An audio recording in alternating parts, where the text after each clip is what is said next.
Certo homem tinha 2 filhos. O mais moço deles disse ao pai: Pai, dá-me a parte dos bens que me cabe. E ele lhe repartiu os haveres. Passado não muitos dias, o filho mais moço, ajuntando tudo o que era seu, partiu para uma terra distante e lá dissipou todos os seus bens, vivendo dissolutamente. Depois de ter consumido tudo, sobreveio àquele país uma grande fome, e ele começou a passar necessidade. Então, ele foi e se agregou a um dos cidadãos daquela cidade. E este o mandou para os seus campos a guardar porcos. Ali desejava ele fartar-se das alfarrobas que os porcos comiam, mas ninguém lhe dava nada. Então, caindo em si, disse: Quantos trabalhadores de meu pai têm pão com fartura, e eu aqui morro de fome? Levantar-me-ei, irei ter com o meu pai. Ele disse: Pai, pequei contra os céus e diante de ti. Já não sou digno de ser chamado teu filho. Trata-me como um dos teus trabalhadores. E, levantando-se, foi para seu pai. Vinha ele ainda longe, quando seu pai o avistou, e compadecido dele, correndo, o abraçou e beijou. E o filho lhe disse: Pai, pequei contra o céu e diante de ti. Já não sou digno de ser chamado teu filho. O pai, porém, disse aos seus servos: Trazei depressa a melhor roupa, vesti-o, ponde-lhe um anel no dedo e sandália nos pés. Trazei também e matai o novilho cevado. Comamos e regozijemo-nos, porque esse meu filho estava morto e reviveu. Estava perdido e foi achado. E começaram a regozijar-se. Ora, o filho mais velho estivera no campo, e quando voltava, ao aproximar-se da casa, ouviu a música e danças. Chamou um dos criados e perguntou-lhes o que era aquilo. E ele informou: Veio teu irmão, e teu pai mandou matar o novilho cevado, porque o recuperou com saúde. Ele se indignou e não queria entrar. Saindo, porém, o pai procurava conciliá-lo. Mas ele respondeu ao seu pai: Há tantos anos que te sirvo sem jamais transgredir uma ordem tua, e nunca me deste um cabrito sequer para alegrar-me com os meus amigos. Vindo, porém, esse teu filho, que desperdiçou os teus bens com meretrizes, tu mandaste para matar para ele o novilho cevado? Então lhe respondeu o pai: Meu filho, tu sempre estás comigo. Tudo o que é meu é teu. Entretanto, era preciso que nos regozijássemos e nos alegrássemos, porque teu irmão estava morto e reviveu, estava perdido e foi achado. Até aqui a leitura da palavra. É com grande alegria que nós temos nosso irmão aqui junto conosco. O Paulinho, como a gente sempre o tratou, ele é um dos meus amigos da juventude, como aquele meu amigo ali, ó, aquele cabeludo, sabe, né, brilhante ali, né? Sempre fala: "Aí, seus amigos eram líderes", mais um líder aqui que se destacou do grupo, né? Um grupo da nossa juventude que formou grandes servos de Deus. E aqui temos Paulo Teixeira, né? Eu não considero ele reverendo, mas sim um pastor de ovelhas, porque ele trata dos amigos, dos irmãos como ovelhas. Então ele tem um título maior do que reverendo, um título de pastor. Ele é muito amado, muito querido, não só por nós, aqui da nossa família, mas por muitas pessoas. Ele é responsável por muitas traduções do que vocês estão vendo aí nas suas Bíblias, principalmente na nova linguagem de hoje, né? Tradução na nova linguagem de hoje. Tem muito dedo do Paulo lá. Ele há 20 anos ele trabalha, mais de 20 anos, né, Paulo? 20 anos que ele trabalha na Sociedade Bíblica, na parte de traduções. Já traduziu a Bíblia para vários idiomas, várias nem aquelas tribos indígenas, né? Uma vez ele tentou mostrar para mim, eu falei, eu prefiro ficar nessa tradução aqui minha, né? Gostei, ele me deu essa Bíblia que eu uso até hoje, é muito boa, né? Aquelas traduções que tem um monte de bolinha, um monte de coisinha, eu falei, não é comigo não, mas ele manja disso, né? Deus tem preparado a vida dele, ungido, e o Espírito de Deus habita com ele, né? E hoje nós estamos felizes, porque Deus estará falando através do Paulo aqui para conosco. Então, eu gostaria de estar orando com ele e com toda a igreja para esse momento. Ó Pai Celestial, como é bom e agradável, Senhor, estarmos aqui no Teu templo e agora o Senhor vai estar falando aos nossos corações. Ó Senhor Jesus, abre nossos corações, abre nossas mentes para que possamos entender a Tua palavra no íntimo de nossas almas. Usa o Teu servo Paulo, Senhor, para que ele possa falar palavras que venham de Ti. Que o Senhor esteja ungindo o seu falar, o seu dialogar para o Teu povo aqui, né, nesse Teu templo reunido, Senhor. Que essas palavras sejam transformadoras de pessoas. Que essas palavras possam tocar intimamente em nossas vidas, para que possamos, Senhor, sair daqui diferente de como entramos. Porque estaremos sendo edificados por Ti, ó Pai. Ó Senhor Jesus, abençoe a vida do Teu pregador aqui agora, Senhor. Esteja com ele, nos mostrando, Senhor, como devemos agir, pensar e ser transformados em Ti, Senhor. Pela honra e glória de somente Tua, em nome de Cristo Jesus, nosso Salvador, Te glorificamos e Te agradecemos desde já, em nome de Jesus. Amém. Sobrou muito pouco para eu dizer. Quase nada. As músicas, as orações, as leituras, o testemunho do Bruno. Não tem muito o que dizer. O que eu vou dizer? A palavra de Deus vai dizer. Obrigado, Ricardo. Ricardo me ligou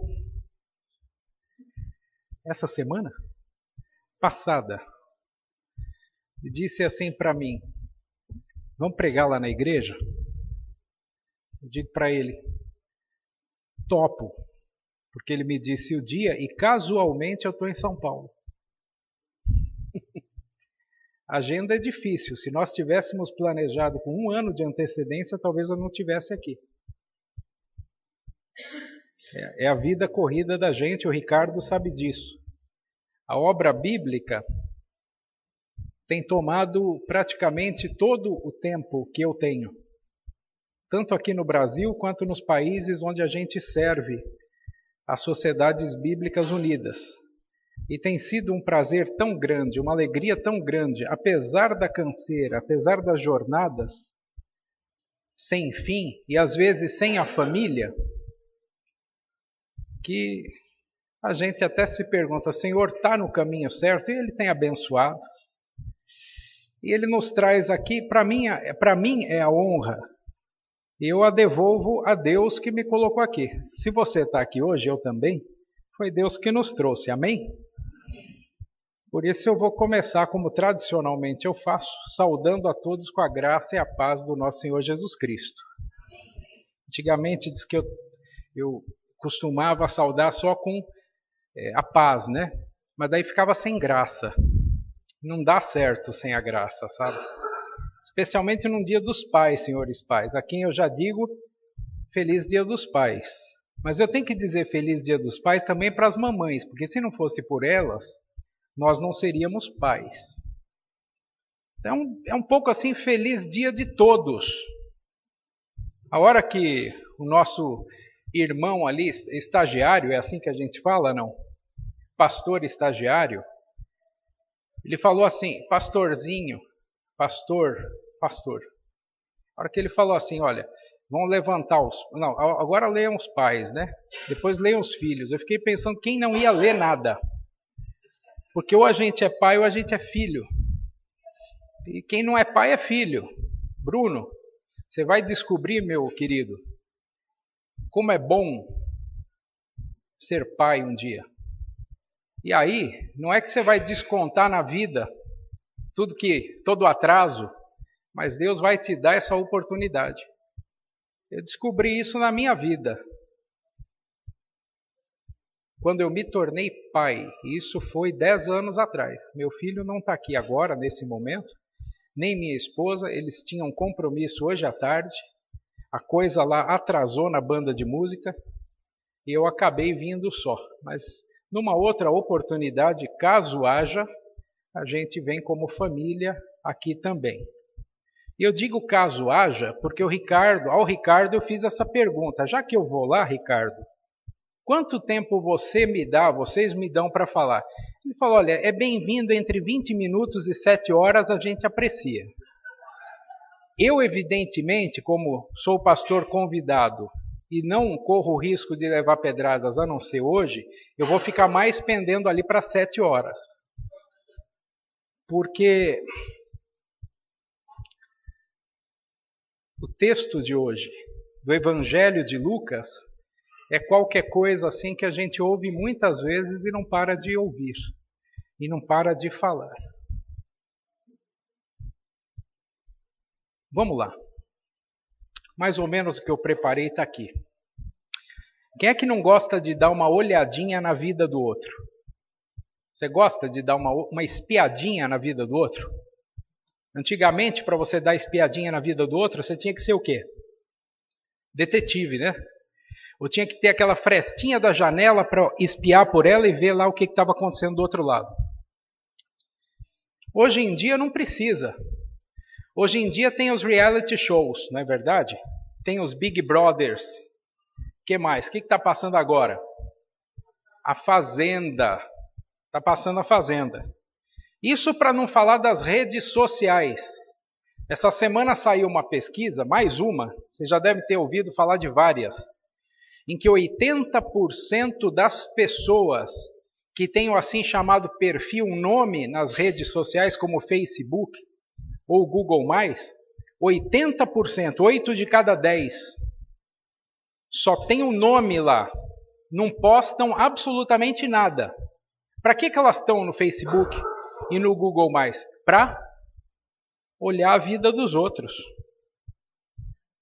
É a curiosidade humana que alimenta essas redes sociais, os reality shows. A curiosidade é um combustível para isso. A vida do outro exerce um fascínio sobre a sua vida e a minha vida, a vida do outro. A gente tem curiosidade e quer saber sobre a vida do outro. Então, o que eu proponho hoje, Dia dos Pais, quase acabando o Dia dos Pais, é a gente dar uma espiadinha, diria o Bial, né? Vamos dar uma espiadinha. Mas vamos dar essa espiadinha dentro do coração de um pai. Daquele pai apresentado na história que o Ricardo leu para nós agora há pouco.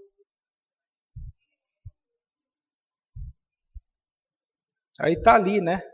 Dando uma espiadinha dentro do coração do pai. Algumas Bíblias chamam esse texto de a parábola do filho pródigo. Foi assim que o Ricardo começou a ler, vocês lembram? A parábola do filho pródigo. Possivelmente nossos avós, bisavós, nossos pais nos ensinaram assim. Hoje, com tradução na linguagem de hoje, com outras traduções modernas, isso tem mudado um pouco.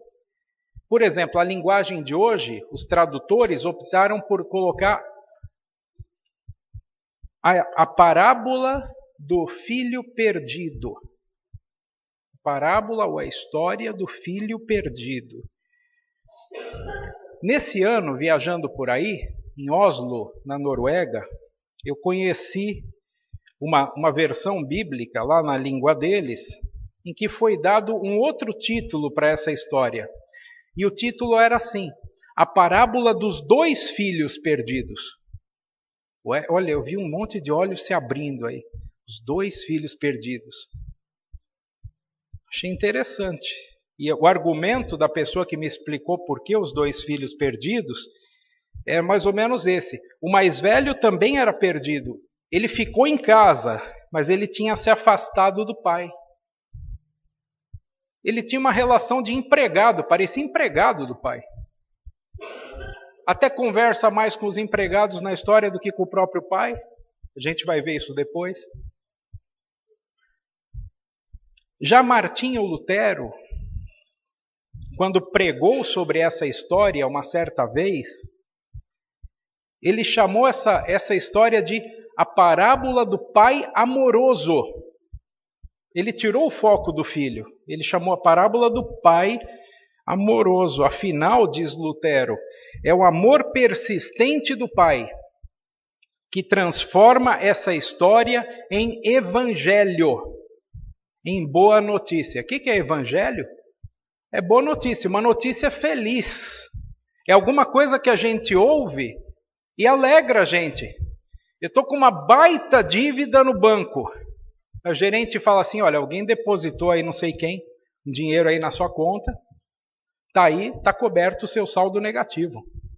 Você fica feliz ou não? Primeiro momento, pelo menos, você fica feliz, né? Depois você vai ficar preocupado quem fez esse depósito, essa loucura de jogar um depósito errado na sua conta. Mas Deus não faz isso, não. Ele deposita um crédito na nossa conta, um crédito que não se acaba. Ninguém vai acusar, a não ser o acusador, o maligno, esse vai acusar. E aí vem Jesus e diz assim, não, eu já paguei, está tudo terminado. Não tem nada que reclamar. A parábola do pai amoroso, diria Martinho Lutero. Sem o amor do pai, essa história não passaria de mais uma história de um filho que se perdeu na vida. Uma história triste, dessas que diariamente o Datena comenta no programa dele. Como tem história de filho perdido hoje. E parece até que está crescendo. Eu não tenho dúvida nenhuma, não é a primeira vez que você ouve essa história de Lucas na sua vida. Já deve ter ouvido muitas vezes. Ela é uma das passagens mais conhecidas da Bíblia, no mundo inteiro. As pessoas se recordam dessa história. E como alguém comentou, Lucas 15, especialmente a história do filho perdido ou do pai amoroso, é uma espécie de evangelho concentrado. Você não compra suco concentrado de laranja às vezes? E aquilo, a latinha rende quanto? 5, 10 litros? Pois aqui, ó, eu acho que rende as 1000 e tantas páginas de qualquer Bíblia. Você quer conhecer o que é o Evangelho, a boa notícia da salvação do ser humano? Leia essa história do pai amoroso, ou a história do filho perdido. Ela é o resumo da Bíblia inteira. Aliás, a Bíblia é uma história fora do comum, né? Ela fala de coisas assim que a gente fica desconcertado, arregala o olho quando ouve. A gente acha que conhece uma passagem da Bíblia porque já leu, já ouviu, que quase sabe de cor o capítulo e de repente descobre que só sabe a coisa pela metade. Isso acontece o tempo todo comigo. Eu tenho essa alegria de trabalhar com a palavra de Deus todos os dias e quase o dia todo. Então, o Bruno estava falando lá, né, aqui, qual a passagem? Eu falei, como é que é? Mateus 6. Ele foi para Mateus 6. Aquele trechinho que você falou é Lucas 12, 22. Então, era aquele... Tem os paralelos. A gente trabalha tanto com isso que acaba entrando no ouvido. Queira Deus que também faça diferença no coração, né? Porque você acaba se tornando escriba da Bíblia, e no tempo de Jesus, escriba era só o técnico da palavra de Deus. Não posso ser isso. Eu tenho que pregar a palavra de Deus primeiro para mim, depois para os meus, depois onde Deus me permitir que eu fale dela. E Deus tem me ensinado sempre algo de novo com a palavra dele. Para cada novo desafio do dia a dia, para cada nova ansiedade que surge, para cada nova dúvida ou questão, a resposta está lá na Bíblia. E como o Espírito Santo de Deus é mestre mesmo nisso. Ele nos guia a falar, ou a ler, a ouvir aquela palavra que a gente precisava para o nosso dia a dia. Queira Deus que essa palavra também fale ao nosso coração aqui nessa noite. O Evangelho sempre traz novidade para nós. Se a Bíblia fosse um livro meramente humano, um comentador também disse isso, ela seria como uma laranja que depois de chupada, o bagaço é jogado na lata de lixo. Isso acontece com praticamente todos os livros que a gente lê. Você já percebeu? Você compra o livro e quantas vezes você lê o livro? Uma vez. E a Bíblia? A Bíblia é o único livro que você lê e lê e lê e lê. E embora escrita por mãos humanas, com letras humanas, o Espírito Santo é o grande inspirador dela. E o seu conteúdo não se acaba. É por isso que pessoas sedentas e famintas de encontrar genuíno alimento espiritual, depois de beberem e tentarem muitas fontes, acabam voltando sempre para a Bíblia Sagrada. É a minha receita de vida. Volta para a Bíblia Sagrada. Não tem outra coisa melhor. É assim que nós queremos fazer hoje, pedindo a Deus que abra os nossos olhos, o nosso coração, para dar uma espiadinha dentro do coração do pai dessa história, para que ali nós possamos ver nessa parábola de Jesus alguma coisa nova para nós, alguma coisa nova também sobre nós, para que o Evangelho seja novo em nós e através de nós na vida dos outros. Vamos observar alguns pontos dessa espiadinha. A primeira espiadinha está aí. A primeira espiadinha que eu proponho que a igreja dê junto comigo nesse texto é a atitude do pai no texto. É uma atitude estranha. Por que é uma atitude estranha, Paulo? Ora, quando o filho mais moço, mais novo, diz para o pai, dê-me agora, ele diz isso aí, agora, eu quero agora. A parte que me cabe da herança, o pai não responde, você não vai encontrar isso no texto. O pai não responde assim, nada disso, meu filho, eu sei que você é um malandro, eu lá vou te dar a herança, você é um safado. Nada disso. Você vê o pai falando isso na história? Não, mesmo assim hoje, lá na minha igreja, um professor de escola dominical contou isso para o meu filho. Ele falou, não, claro que o pai tentou fazer ele desistir e tal, mas não está no texto. Não está no texto. A atitude é estranha. O pai da história faz o que nenhum pai faria. Eu não faria assim. Se meu filho me viesse pedir uma parte da herança, eu ia argumentar muito com ele. Pode ter uma razão, mas vocês já imaginaram, pais? Me dá agora a parte que me cabe. O que vocês fariam? O que o pai da história fez? Ele dá. Ele abre a mão. Ele dá ao filho a parte da herança que lhe cabe. O pai não impede o filho. O pai deixa que ele pegue os bens, e diz o texto, agora, e vai embora. O pai não atrapalha a saída do filho, nem manda ninguém sair atrás dele. Ele simplesmente abre mão dos bens e do filho. O pai deixa o filho viver como ele quer. Ele deixa o filho cobrir de vergonha o nome daquela família. E cobre de vergonha não só por levar os bens do pai, mas também por sair precocemente de casa. Isso era um grande escândalo naquela época. Um filho não abandonava a casa paterna. Ele ficava lá tanto tempo quanto pudesse. Era uma coisa da estrutura, da organização daquela sociedade. Então, tão escandaloso quanto pedir a herança era sair da casa do pai. Isso foi um escândalo para os ouvintes daquele tempo. Mas o pai deixa o filho ir gastar a sua herança de maneira sórdida, diz uma tradução, a outra de maneira leviana. O pai deixa que o filho chegue ao ponto mais fundo do poço. Que ele se encoste num patrão que não tem coração. O pai deixa que o filho passe fome e que queira se alimentar com a comida dada aos porcos. Imagine isso contado por um judeu. O judeu não podia sequer chegar perto de um porco, era um animal impuro. Pois esse jovem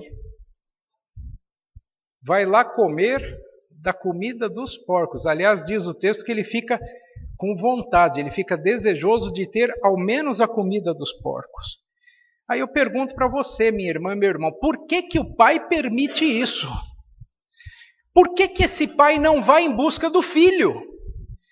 Por que o pai não obriga o filho a voltar e a viver uma vida decente na casa do pai? Será que esse pai não se importa com esse filho? Será que esse pai é indiferente e não sofre por causa do filho que se perdeu?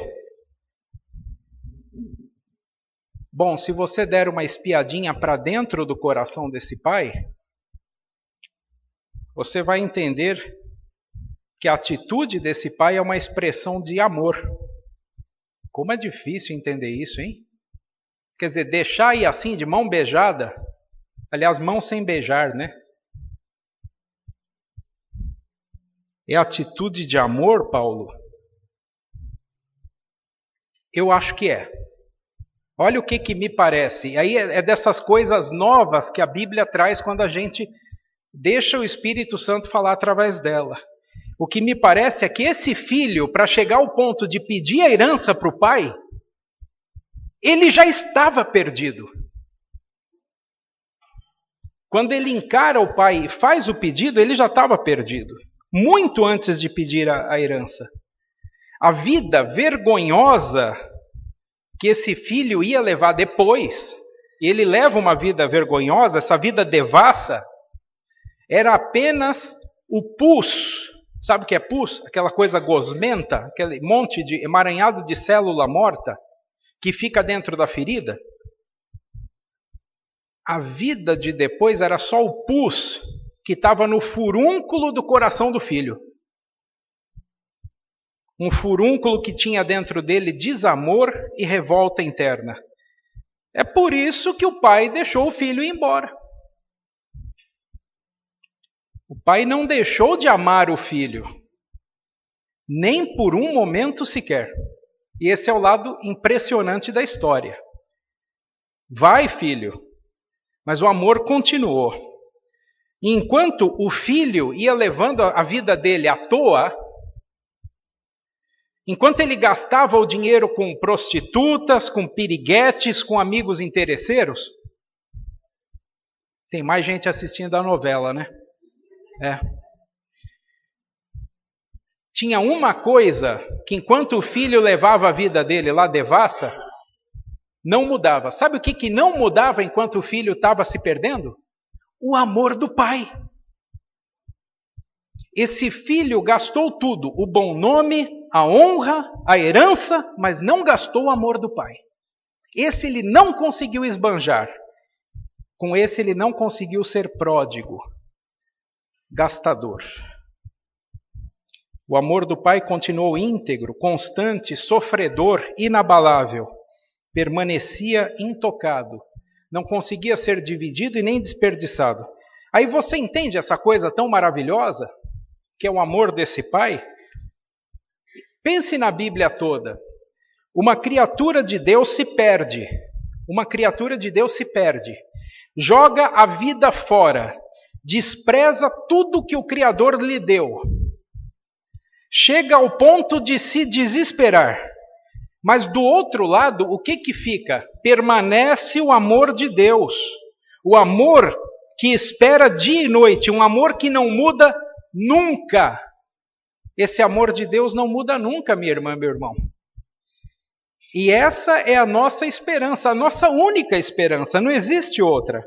Se a nossa salvação dependesse das nossas próprias boas coisas que nós fazemos, das nossas boas intenções, nós não estaríamos de pé diante de Deus, não. Quando Isaías chegou bem perto de Deus, né? Ô Isaías, vem cá, vou te mostrar minha glória. Isaías diz, eu não posso com isso, Senhor. Eu não posso, ninguém pode. A intenção de ninguém de nós, a decisão, o propósito, chame do jeito que quiser, não persiste perante o Deus Santo, Santo, Santo. A gente só pode se achegar diante de Deus e ficar de pé diante dele por causa do amor dele que nos recebe, que nos acolhe, que nos perdoa, que nos restaura. E graças a Deus, ele não é um Deus que retribui na mesma moeda, como nós fazemos. Você já pensou nisso? Se Deus fosse um eco, né? Já fez a experiência do eco? Num vale, contra uma montanha, um paredão de pedra? Você grita, né? Alguma coisa, você diz assim, ô bonitão, ô bonitão, ô bonitão, ô bonitão. Aquela coisa vai voltar para você, né? Agora você disser assim, ô idiota, idiota, idiota, idiota. Volta para você também. Deus não é Deus de eco, não. Você joga para ele assim, pecado, pecado, pecado, pecado. Sabe o que ele responde? Perdão, perdão, perdão. Deus não retribui na mesma moeda para quem se arrepende, para quem em Jesus Cristo muda de caminho. É uma boa notícia ou não é?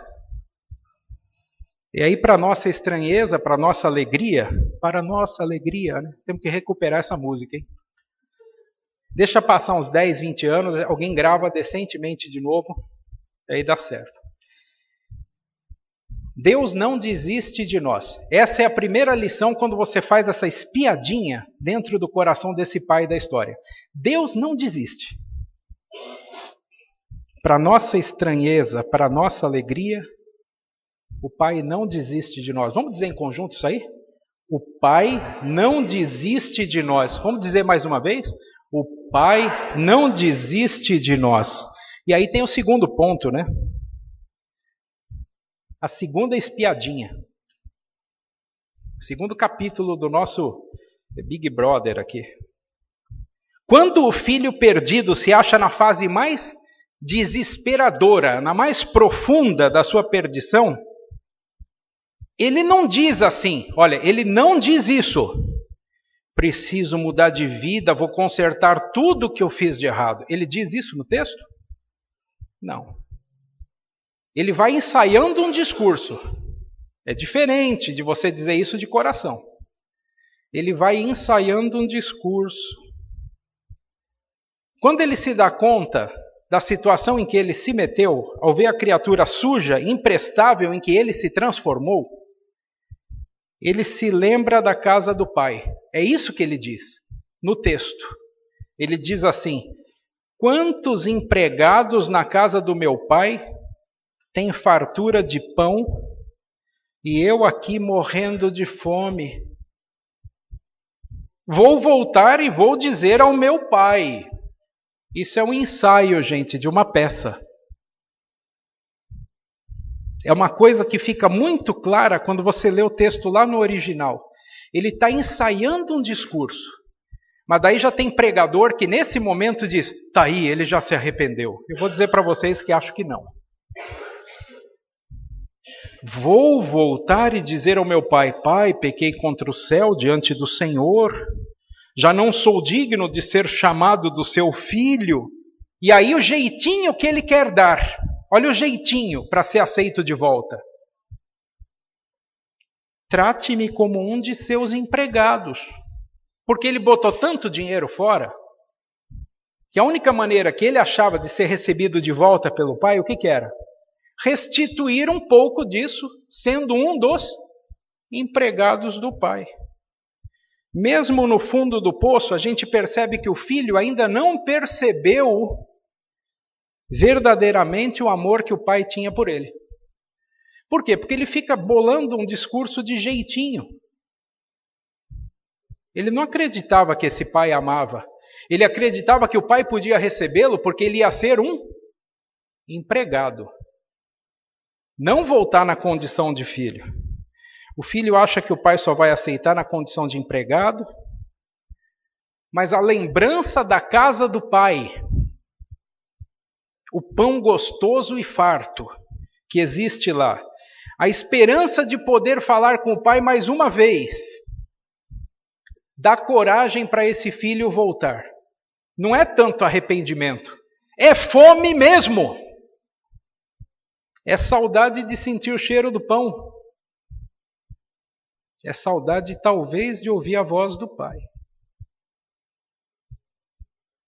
Você é um cristão convertido? Você é? Amém. Também sou. Você deixou uma vida errada? Você voltou para Deus? Deus seja louvado por isso. Mas não pense que foi você que se converteu, minha irmã, meu irmão. Isso é uma coisa nova que vem desse texto da Bíblia. Se a sua conversão foi autêntica, e eu acredito que foi, então a sua lembrança do amor de Deus fez você mudar de rumo. Não é assim, agora eu vou mudar de vida. Certamente em algum momento na sua vida você disse assim, poxa, esse negócio aqui está me levando para a morte, deve haver alguma coisa melhor.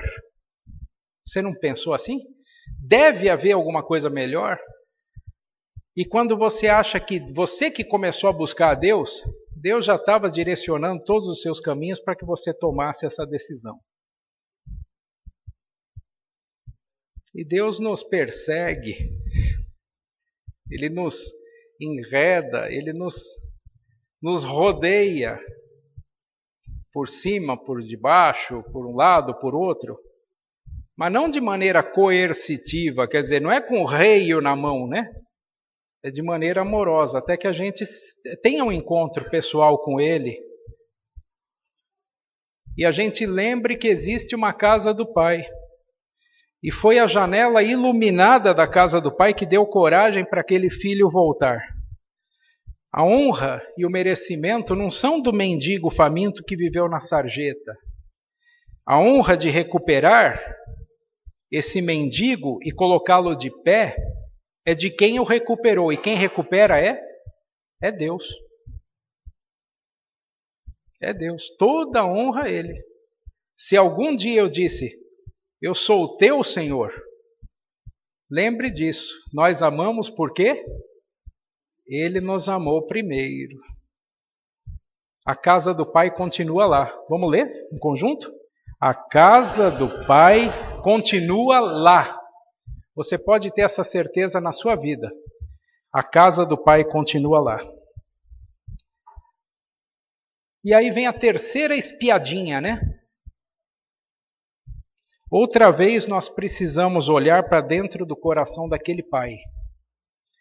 Quando o rapaz volta para casa, um maltrapilho coberto de trapos, o pai vê o filho de longe. Note bem, o filho está indo na direção da casa do pai. Quem é que vê primeiro? O pai. O pai vê o filho de longe. O pai foi o primeiro a ver o filho.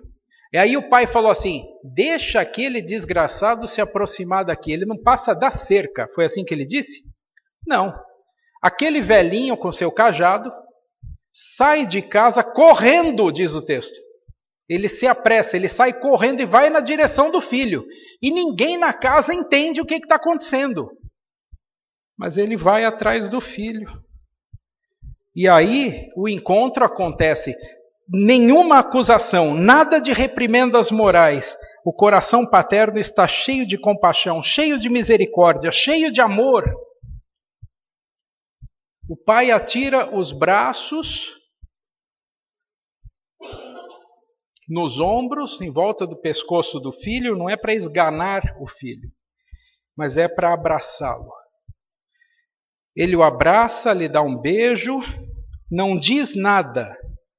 E naquele silêncio está tudo. O silêncio diz tudo.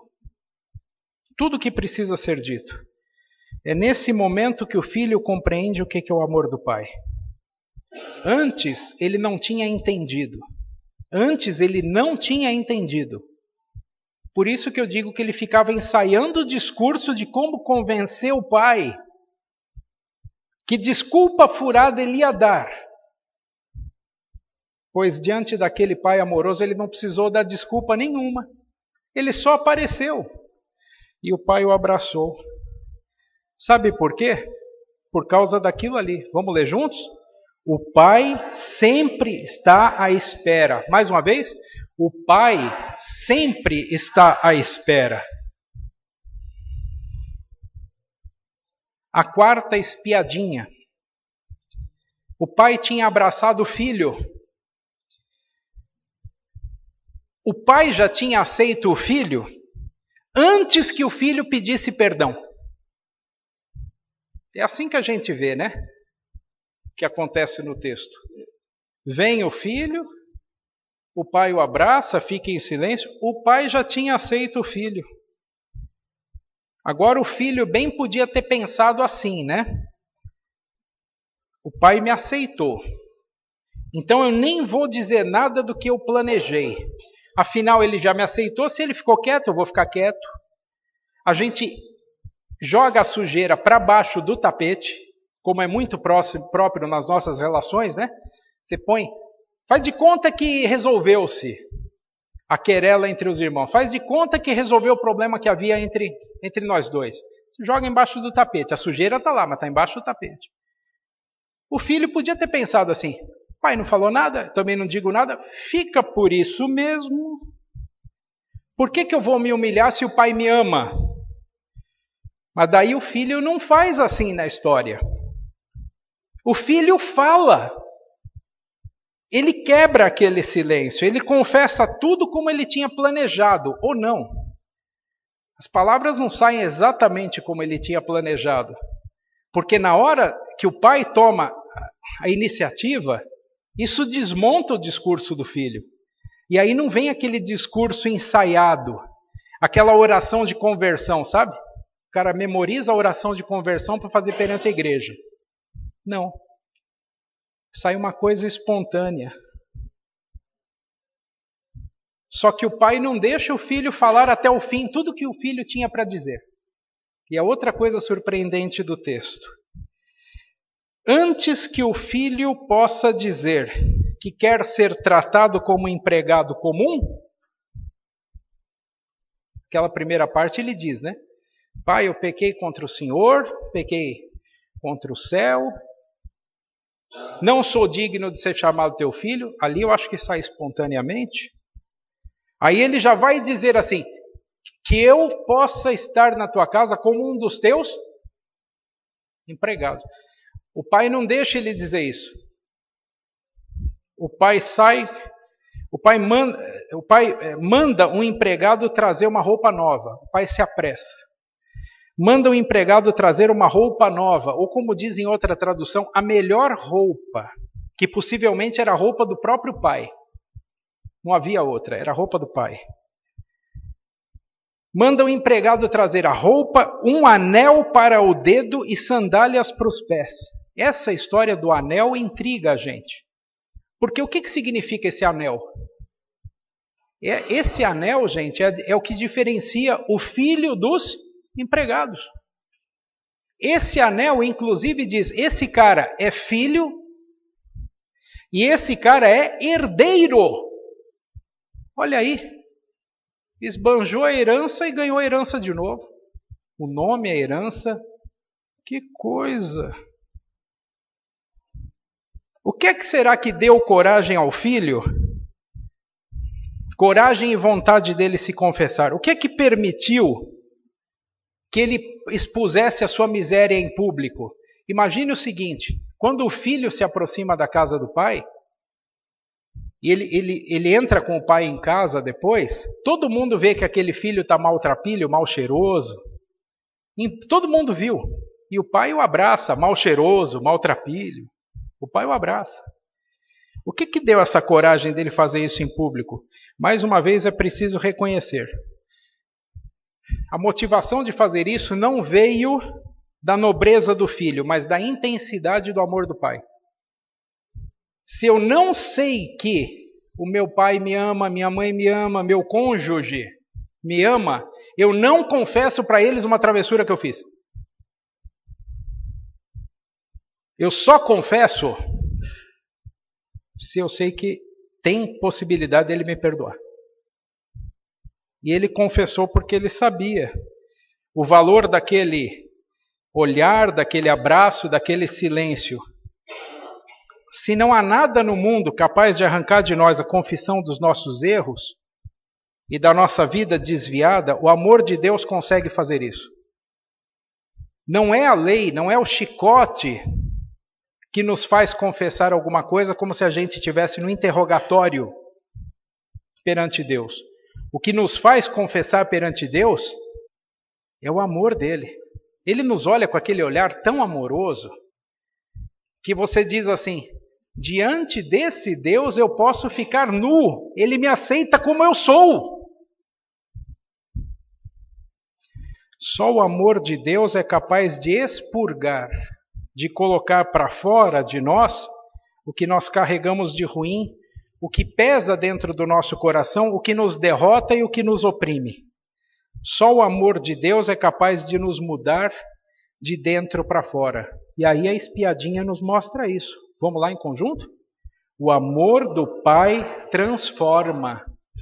O amor do Pai transforma. Você já se sentiu caco quebrado? Pois saiba que os cacos de cerâmica quebrados não são recicláveis, eles vão para o lixo. Mas Deus pode transformar de novo em barro e fazer nova criatura. E Ele faz isso.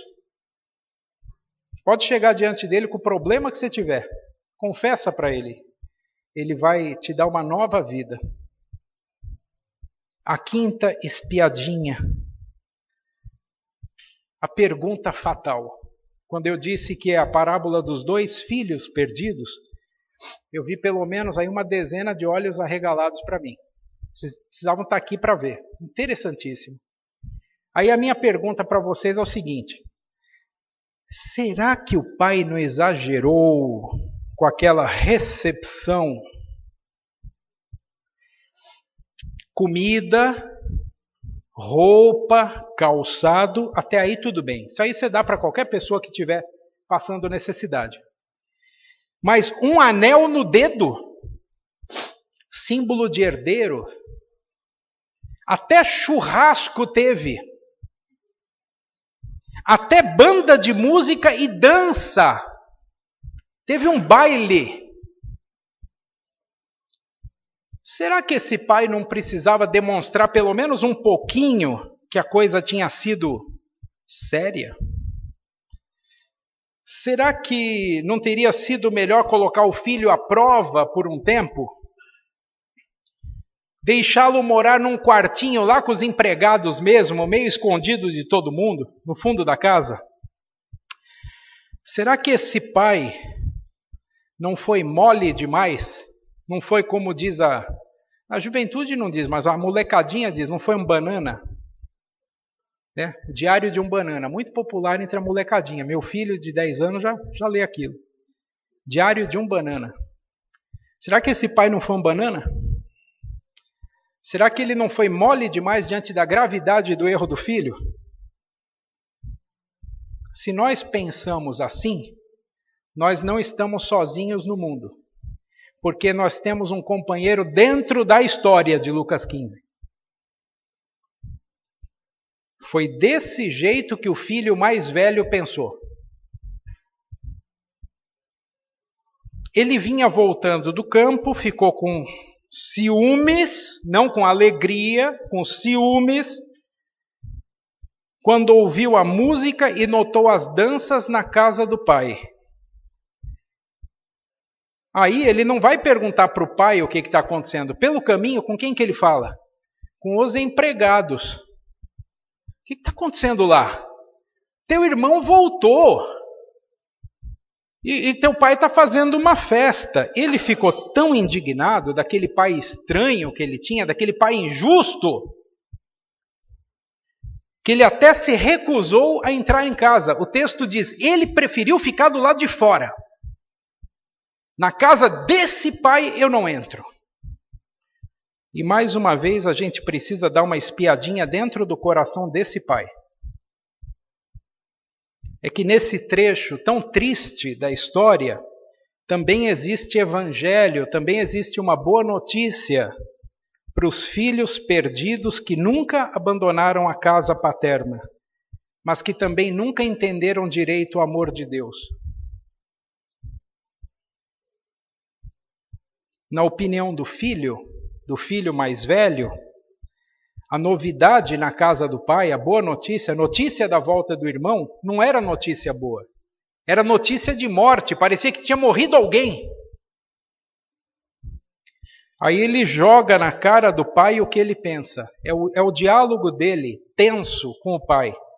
Ele diz assim, e aí eu vou tentar interpretar um pouco como se o filho estivesse falando. O que eu imagino, talvez não tenha sido tão feio assim, ou mais feio que isso, cada um interpreta do jeito que quiser.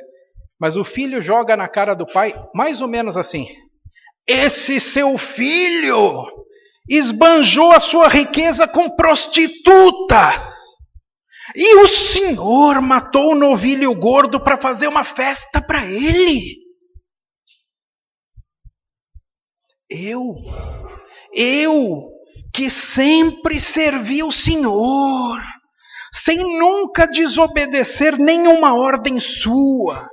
Para mim o Senhor nunca deu nenhum cabritinho para comemorar com os meus amigos. Não, a novidade da volta do irmão mais novo não soou nada bem ao filho mais velho. Aliás, ele nem chama o irmão de irmão. O texto bíblico diz: esse seu filho aí. Deixou de ser esse meu irmão para esse seu filho aí. E quando ele acusa o irmão mais moço, ele está acusando o próprio pai. É mais ou menos como dizer, tal pai, tal filho.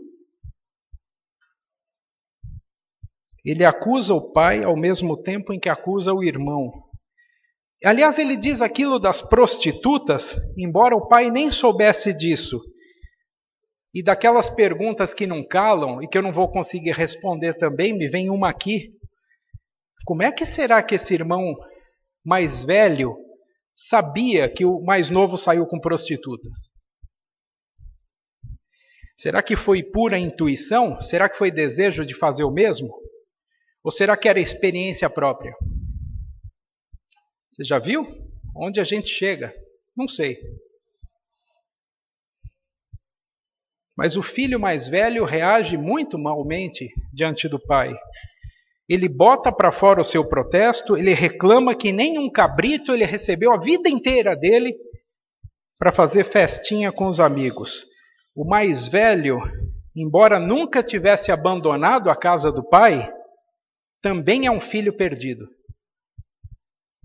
Por que o mais velho é um filho perdido se obedecia tão bem o pai?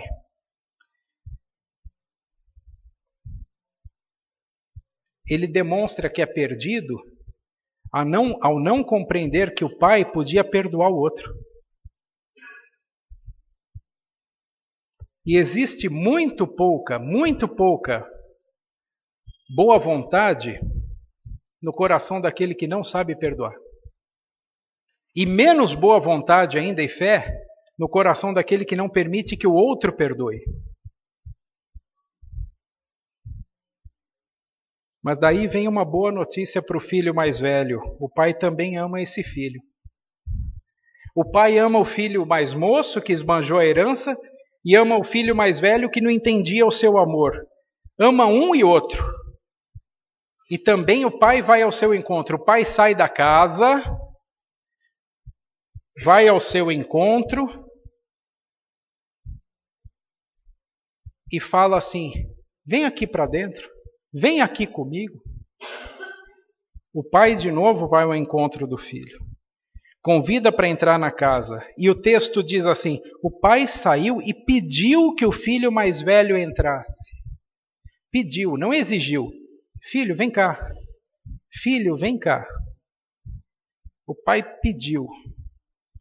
Mesmo depois de ouvir o protesto do filho, o pai lhe diz com todo o amor: meu filho, diz o pai, você sempre está comigo. Tudo o que é meu é seu. Não diz assim, tudo o que é meu, agora que você pisou na bola porque eu perdoei seu irmão, era seu, já era. Ele não diz. Tudo o que é meu é seu, continua sendo. Você sempre está comigo. No entanto, era preciso que nós nos alegrássemos, porque esse seu irmão estava morto e voltou a viver. Estava perdido e foi achado. Será que nós ouvimos bem? Esse seu irmão, diz o pai. Como é que o irmão mais velho disse para o pai? Esse seu filho aí. O pai põe os pingos nos is. Esse seu irmão estava morto e voltou a viver, estava perdido e foi achado. Como é diferente esse seu filho esse seu filho de antes? Deus é amor. E esse amor do pai não se acaba. Vamos ler ali? O amor do pai não se acaba. Essa história, irmãs e irmãos, indo para os finalmente, já mudou a vida de muitas pessoas, já mudou a minha também, várias vezes ao longo da minha vida. Especialmente em momentos em que eu penso em ser mais rigoroso, quer dentro do ambiente familiar, quer na igreja, quer no ambiente corporativo. Essa história já deteve minha mão várias vezes, ao pensar em como Deus me perdoou. É uma história que sempre de novo enche de alegria e emoção o meu coração. Essa história, na verdade, não precisava de acréscimo nenhum. Ela é autoexplicativa, a gente nem precisava ficar contando tudo isso. Mas talvez ainda caiba uma pergunta final sobre essa história, que não está respondida até aqui. Onde é que Jesus se encontra nessa parábola? Acho que não dá para terminar de pregar sobre ela sem fazer essa pergunta. Cadê Jesus aí?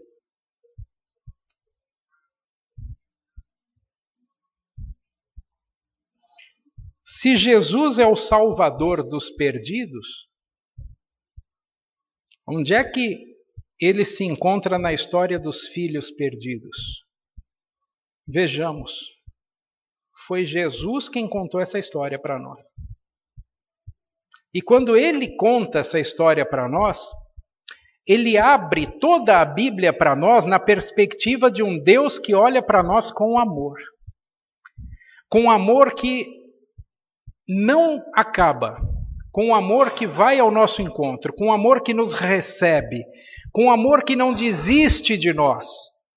E hoje, cada página da Bíblia Sagrada pode ser espiada desse jeito, pela ótica de Jesus Cristo, que é a ótica do Deus justo, mas acima de tudo, o Deus amoroso, o Deus perdoador.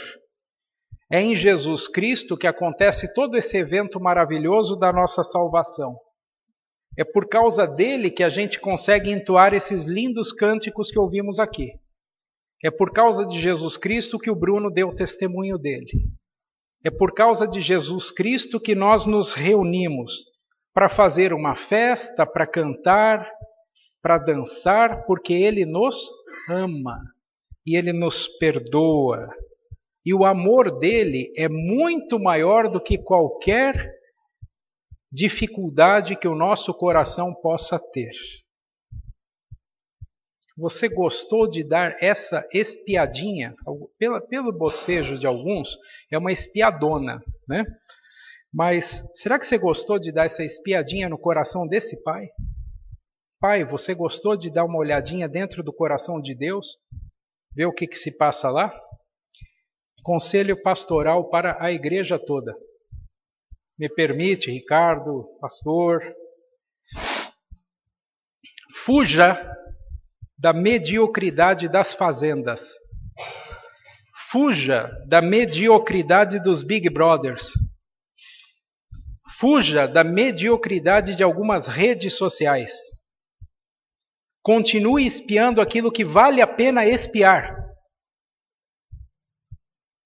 que é o amor do Pai hoje e sempre. Ele está abundantemente revelado nas páginas da Bíblia Sagrada. Está aí na palavra, está na comunhão dos irmãos, e é de graça para todos, por causa do que Jesus Cristo fez. Amém? Amém.